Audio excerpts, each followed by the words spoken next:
حوصلہ ہی نہیں ہے۔ کتنے واقعات آئے روز آپ دیکھتے ہیں جی، معمولی تلخ کلامی پہ 5 قتل ہو گئے، 10 روپے کے لین دین کے اوپر 2 بندے مر گئے۔ کیوں جی، یہ سنتے ہو یا نہیں سنتے؟ جی بالکل، بولو تو صحیح یار۔ تو یہ کیوں ایسے ہے؟ ہمارے اندر حوصلہ ہی نہیں، کیونکہ انسان جس قسم کی خوراک کھاتا ہے نا اس کا بھی اثر پڑتا ہے۔ پہلے ہم سادہ خوراک کھاتے تھے، پاکیزہ خوراک کھاتے تھے، پاکیزہ اخلاق تھے، حوصلے تھے لوگوں کے اندر، اور ماشاءاللہ اب یہ نئی نسل فاسٹ فوڈ کی پیداوار ہے۔ پہلے تو پکوڑے سموسوں کے اوپر وہ مٹی کھاتے تھے نا جی، اب فاسٹ فوڈ سے کھاتے ہیں۔ کیوں جی ایسے ہے یہ نہیں؟ اور پھر آ کے کہتے ہیں جی بچے چٹڑے پڑے ہیں، جی غصہ بہت ہے جی ان میں۔ میں نے کہا گند کھاتے ہیں تو پھر گند ہی بنیں گے یہ۔ تو میرے محترم سامعین، ان چیزوں کا اثر پڑتا ہے۔ یا ایھا الرسل کلوا من الطیبات واعملوا صالحا، حق تعالیٰ نے رسولوں سے فرمایا پاکیزہ کھاؤ، واعملوا صالحا، اور نیک عمل کرو۔ یہ جوڑ ہے، انسان کا رزق جتنا پاکیزہ ہوگا اتنا ہی اس کو نیک اعمال کی توفیق ملے گی، اور جتنا ہی اس کا رزق اس قسم کا ہوگا اتنا ہی اس کو نیک اعمال کی توفیق نہیں ملے گی، اور اس کے اندر حوصلہ بھی نہیں ہو، غصہ ہی غصہ بھرا ہوا ہوگا۔ اور آج یہ چیز آپ آئے روز دیکھتے ہیں، حوصلہ ہی نہیں ہے۔ ذرا سی کسی نے بات کی ماں بہن کی گالی دے دی، ذرا سی کسی نے بات کی آپے سے باہر ہو گئے، ذرا سی کوئی بات ہو گئی مرنے مرانے پہ آ گئے، ذرا سی بات ہوئی جناب ایک دم سے ہاتھ پاؤں چلنے لگے، لڑائی ہو گئی۔ کیوں بھئی؟ حوصلہ ہی نہیں ہے، برداشت ہی نہیں ہے ہمارے اندر۔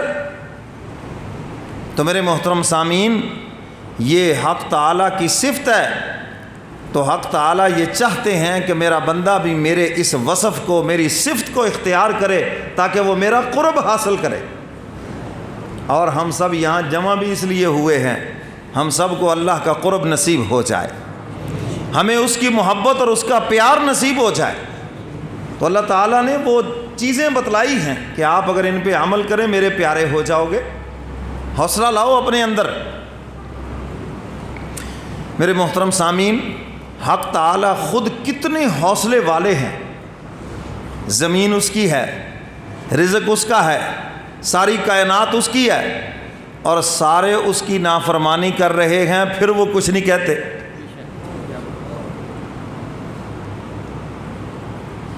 اس کا کھا رہے ہیں اور پھر اس کی نافرمانی کر رہے ہیں، پھر ہمیں ڈھیل دے رکھی ہے، مہلت دے رکھی ہے۔ کتنے حوصلے والے ہیں۔ اور یہ حق تعالیٰ کی شان رحمت ہے، ناراض بڑی دیر سے ہوتے ہیں اور راضی بڑی جلدی ہو جاتے ہیں۔ ناراض بڑی دیر سے ہوتے ہیں اور بڑی ڈھیل دیتے ہیں بندے کو، بڑی مہلت دیتے ہیں، اتنی ڈھیل کہ دیکھنے والے بھی حیران ہو جاتے ہیں، یار اتنی مہلت۔ تو میرے محترم سامعین، حق تعالیٰ ناراض بڑی دیر سے ہوتے اور راضی ایک لمحے میں ہو جاتے ہیں۔ 60 سال کے گناہ، 70 سال کے گناہ، 100 سال کے گناہ، بلکہ 100 سال کا کافر، کیا کچھ نہیں کیا اس نے کفر میں، لیکن جب وہ کلمہ پڑھتا ہے دیر کتنی کی لگتی ہے؟ 1 منٹ بھی نہیں لگا اور پچھلے زندگی بھر کے سارے گناہ معاف ہو گئے۔ کتنی کی دیر لگی ہے؟ یہی تو پوچھا گیا آپ علیہ الصلاۃ والسلام سے، کافر کے گناہ معاف ہو گئے، مسلمان فرمایا اس کے بدرجہ اولا معاف ہو گئے۔ اگر کافر کلمہ پڑھے تو اس کے گناہ معاف ہیں، تو آپ کلمہ پڑھیں گے آپ کے معاف نہیں ہوں گے؟ بولو بھائی۔ اسی لیے تو حدیث مبارکہ میں فرمایا کہ آخری وقت جس کی زبان سے کلمہ جاری ہو گیا، فرمایا دخل الجنہ، جنت میں داخل ہو گیا۔ بڑے لوگ آ کے کہتے ہیں جی اس کے کام تو ایسے ہی تھے جی، وہ تو یوں کرتا تھا جی، وہ تو فلاں کرتا تھا، تو کلمہ اس نے پڑھا ہے۔ تو میں نے کہا اللہ کے محبوب فرما رہے ہیں مرنے سے پہلے جس نے کلمہ پڑھا ہے جتنے مرضی گناہ ہیں اللہ نے سب معاف کر دیے۔ جی کوئی دیر لگی اس کو راضی کرنے میں؟ بولو تو صحیح۔ یہ ہمارے کرامن کاتبین سب کے کندھوں پہ بیٹھے ہیں، دیکھنے سے نظر نہیں آئیں گے، باتیں دیکھنے لگے بھی شاید. تو بھئی یہ سب کے کندھوں پہ بیٹھے ہیں. دائیں طرف نیکیاں لکھنے والا فرشتہ ہے اور بائیں طرف گناہ لکھنے والا فرشتہ ہے. اور ما یلفظ من قول الا لدیہ رقیب عتید، جو بھی انسان بولتا ہے فوراً لکھتے ہیں وہ. لیکن یہ جو گناہ لکھنے والا نا بائیں طرف، اس کو اجازت نہیں ہے فوراً لکھے. یہ پوچھے گا پہلے دائیں طرف والے سے لکھنا ہے یا بھی انتظار کرنا ہے. وہ کہتا ہے انتظار کرنا ہے، شاید توبہ کر جائے، شاید توبہ کر جائے. اب وہ ایک گناہ کے بعد پھر اگلا کرتا ہے. وہ کہتا جی وہ کیا کرنا ہے پچھلے کا، اس نے تو ایک اور بھی کر لیا. انہوں نے کہا ہاں پچھلا لکھ لو، اگلے کا انتظار کرو. اب اگلا گناہ کرنے کے بعد توبہ نہیں کی، ویسے ہی لوگ دعا مانگ رہے تھے، اس نے بھی وہ ٹوٹے سے ہاتھ یوں کر دیے.